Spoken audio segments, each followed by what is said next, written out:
Kasus pencabulan yang menerpa pesantren MTI Candung yang berada di Agam cukup menyedot perhatian masyarakat. Pasalnya kejahatan asusila tersebut terjadi di lingkungan pesantren yang seharusnya menjadi tempat paling aman dari lembaga pendidikan lainnya. Sementara itu pengamat sosial menyebut ada 4 hal yang perlu disikapi terkait terjadinya kejahatan asusila di sekolah berasrama.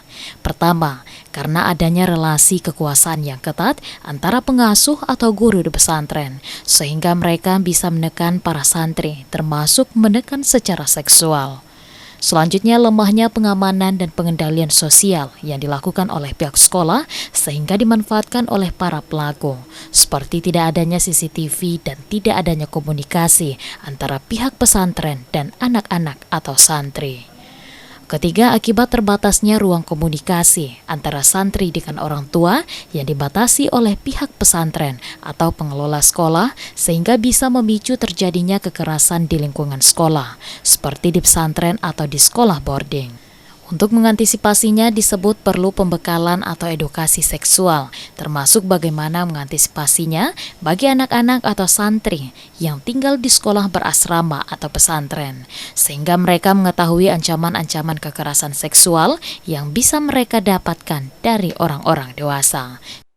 Kekerasan yang terjadi di sebuah pondok pesantren di daerah kita yang lagi-lagi viral hari ini, saya melihatnya dari 4 hal. Yang pertama adalah karena adanya relasi kekuasaan ya yang ketat antara pengasuh atau guru di pesantren terhadap santri.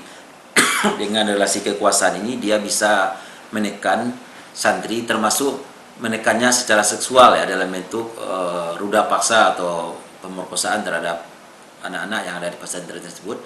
Yang kedua adalah kelemahan mekanisme pengendalian, pengamanan dan pengendalian sosial yang dilakukan oleh pihak sekolah, sehingga peluang ini dimanfaatkan oleh para pelaku ya terhadap anak-anak.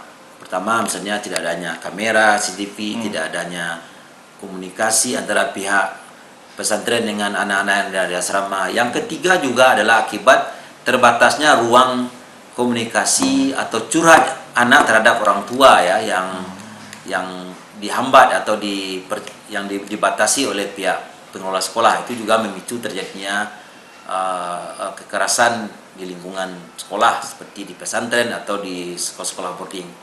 Yang keempat adalah perlu pembekalan bagi anak-anak yang akan tinggal di sekolah-sekolah berasrama tentang kekerasan atau pendidikan edukasi seksual ya, supaya mereka tahu bahwa ancaman-ancaman seksual yang bisa mereka dapatkan dari orang-orang dewasa ya.